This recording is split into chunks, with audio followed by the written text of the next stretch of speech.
د نیمګړې مینې د ناول 5مه برخه. بس له څه شي څخه چې ویرېدم همغه وشو. ښاپېرۍ مې رسۍ پر غاړه پر کټ پرته د آخري ځل لپاره ولیدله. مورجانې مې مخکې له دې د مړینې اعلان اورېدلی و، نو ځکه یې راته وویل چې چېرته به نه ځې. د ښاپېرۍ له لیدو وروسته نور پر ځان نه یم پوه شوی. بعد له 3 هفتو په هوش کې راغلی یم. ګورم توره شپه ده او یو ناشنا ځای کې پروت یم. چغې مې کړې، مورجانه مې څنګ کې وه او زر زر یې څراغ روښانه کړ. هېڅ مې هم نه و په یاد او نه پوهېدم چې څه شوي دي او که نه. مورجانې مې ژر ژر الله جل جلاله ته شکر ادا کړ چې ښه شو په هوش راغلې. خو مور مې هر څه په خوشحاله او نرمه لهجه راته وایي، ځکه چې ډاکټرانو ورته ویلي وو چې په دې باید فشار رانه شي. که نه نو لاړو هر څه تېر شو، که نه لاړو هر څه تېر شو.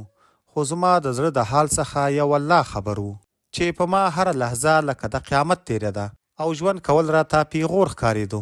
د خپل ځان آرامش او سکون مې په مرګ کې لټول، خو مرګ هم راسره ناځواني کوله. له ما څخه لرې تښتېدو. ژوند مې ورځ تر بلې بدترېدو. هر څه ګډوډ پر مخ تلل. سکون آرامش مې هر څه هغې له ځان سره وړي وو. هر طرف ته هغه وه او د هغې یادونه. ژوند کول راته له مرګ څخه بدتره و. بس لنډه ده چې نور لیونی وم. څه وخت وروسته مې مورجانې پلارجان ته وویل چې دا کوم مولوي ته یوسه چې څه تعویض ورته وکړي. ورځ تر بلې پکې بدتري راځي او ښه کېږي نه. ځکه د هغې نه وروسته مې نه خوبونه ول، نه مې خوراک څښاک صحیح و او نه مې هم د ژوند اصول. لنډه ده چې ژوند کول مې د ژوند په څېر نه و. ژوند همداسې کوږ چین تېرېده. درد، زغم، صبر، انتظار دې ټولو ناشنا کړنو سره په یو وار مخ شوم.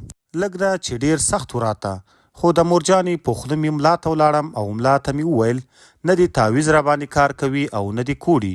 ورته مې وویل چې ژوند کولو څخه مې زړه تور شوی. آیا کولی شي چې داسې ډاډګیرنه راکړې چې ژوند کولو ته مې تمه پیدا شي؟ راته یې وویل هر انسان 2 قسمه ژوند لري، یو د ځان لپاره او بل د نورو لپاره، او ستا د خپل ځان ژوند څخه زړه تور دی. اوس دې نو خپل ژوند مړ حساب کړه او د نورو لپاره ژوند کول پیل کړه. ورته مې وویل هغه څنګه؟ ملا صاحب په خبرو دې ونه رسېدم. راته یې وویل خپل ژوند دې شخصي ژوند و، د ځان لپاره دې کوو، او د نورو لپاره ژوند مثلا د خپلې کورنۍ لپاره. که مړ شي دوی درپسې دردېږي، که خوشحاله ته اوسې نو دوی او دوستان دې هم خوشحالېږي، نو د دوی د خوشحالیو لپاره ژوند وکړه.